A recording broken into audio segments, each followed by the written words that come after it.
soo afmeeraynaa أنا ربا inaad si wanaagsan oo sharaf iyo karaamo la ila soo dhaweysaan garaad kulmiye garaad dogol garaad wiilwaal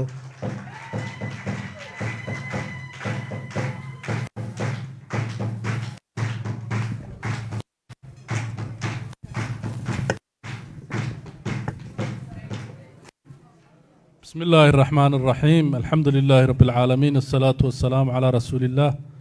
صلى الله عليه وسلم مدحوين أحمد قدومي كحيين كبارلمان كوزير حلبان اسم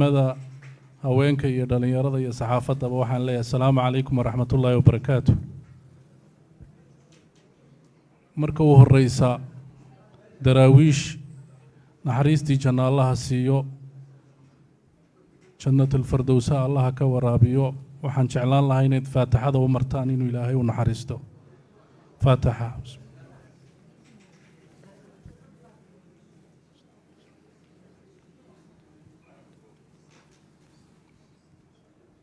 الحمد لله إلهي با نقول سمي أنه ضلك يجي لبعض نمد ونلسود ويجي إن نعاون كقيب قالوا بقول جوردي حسكي دراويش لو سميني فرحد وين وجوني أنك النوتة هاي ديجان كسومالي دا أنت يدا كتمد عدي سوق من قاوسين إلهي وحنقبرين إنه إلهي ميزانك حسنات كوسارو هل كان كي دراويشات ولا ليالو حواها هل كان أفريكانا ونمد الصوماليات كلي جدا إن لهين ومد أفريكان كودن ليدا هاي وحلاقي يا بعضك الصوماليات بربركي كود عاي درتي إن تاريخه جايو إلا ودي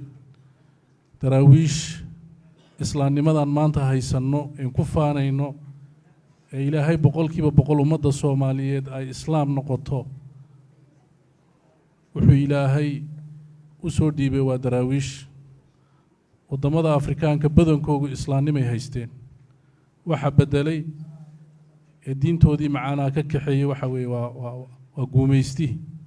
guumaysigu kaliya ma ahayn dhul in la qabsado dhaqanka iyo diimaha ummadahaas oo dhan buu bedelay marka cidii wax kale u qabta diinta maanta aan haysanay islaamnimada ah ilaahay wuxuu ku badbaadiyay daraawiish taana in ummadda Soomaaliyeed ay alxamdulillah tiraawi waa talabaad دراويش إن ما أنت أمد الصوماليات أي قبيلته ويلك الصوماليات يجبر الصوماليات أي سكوك الصونادان تاريخ دانا وحقين ودراويش ولا له إن أفريكان كأي جوميسي كبدني كودعي دبعتها هاي ستة علم النفس كأ أي إلا إيج كثيران يونا وحوجي جوميسي كاس وحيوين هلجن كي دراويش أو سيد محمد عبد الله حسن هو جامين يوكله تاسا كنتين dhaqaalahoogii beerahoogii qaarkood ilaa hadda guumaysi dhanka dhaqanka iyo dhanka diinta lagu hayo inagu afkeennii Soomaaliyeed iyo diinteennii muslimka ahayd iyo dalkeennii ayay nooga tageen daraawiish in la xusay ahayd oo si weyn loo weyneeyo taasna maamulka Puntland ee inala jooga madaxweyne ku xigeenku annagu deegaankii Soomaalidan madane madaxweyne ka nimid waxaan codsanaynaa in fagaaraha ama wadada ugu weyn ee wadnaha ee magaalada Garowe in la saaro taaladii Sayid Maxamed iyo daraawiish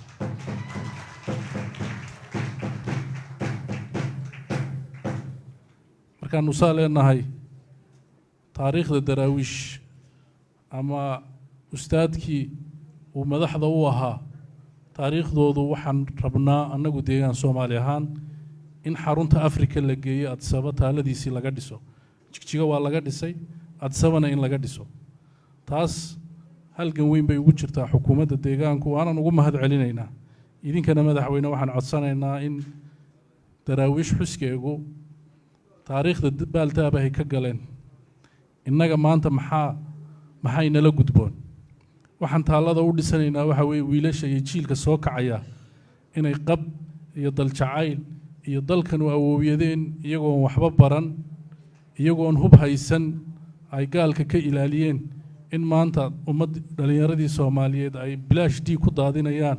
inay xusuus iyo dareen ku beerto ayay keenaysaa marka taas waa naga codsi jiilka iyo hadda inta joogtana taariikhda inoo qormaysa waynu garanaynaa haddaynu Soomaalinahay وتاريخ مدو ودولكي أوويدين أي نو إلاليين ونعيد إنه هيسن ونمانتا حبد إيو هبو باهنين يقال لغا كعيو قميس لغا كعيو أيا وحان اسكدي لينا وحان معنا لهين تاس تاريخ دا إن لبدلو وهلقن كي دراويشيد وهقامياشي دراويشيد قبياقي دراويشيد دمانتود إنaynu ku dayano oo maanta siday Soomaaliya u taala si ka bedelan loo waxeeyo taariikhda boqol guurada caawa la xusayo taas inaynu ka qaadana loo baahan yahay in la xuso ma in cashir laga qaato oo dareenina galo dalkeeni iyo dadkeeni iyo dawladnimadeeni baaba'day inaynu soo celino boqolka sano soo socda in dhalinyarada iyo jiilka maanta iyo madaxda iyo siyaasiyiinta maanta joogta ay ummadda ku hogaamiyaan boqolka sano soo socda meeshay daraawiishi gaadhay taariikhdii inaynu ku celino ayaan ku dardaarmayaa ilaahay waxaan ka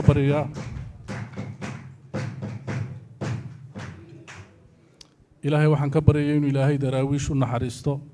innagana dembigeen iyo kii waalidkeen dhaafo ilaahay waxaan ka baryayaa halgankii awowyadeen ee daraawiish ay u dhimatay ee ahaa inaynu xorowno inaynu diinteenna xor u ahaano in maanta dadka jooga ama siyaasi ha noqdo ama oday ha noqdo ama dhalinyaro ha noqdo inuu ilaahay garansiiyo oo dhibaatada ummadda Soomaaliyeed ku jirta inuu ilaahay ka qaado wassalaamu calaykum waraxmatullaahi wabarakaatuh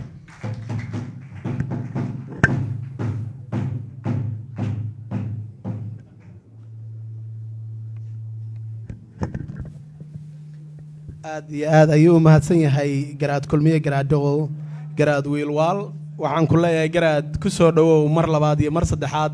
caasimadda bilan ee Puntland intaas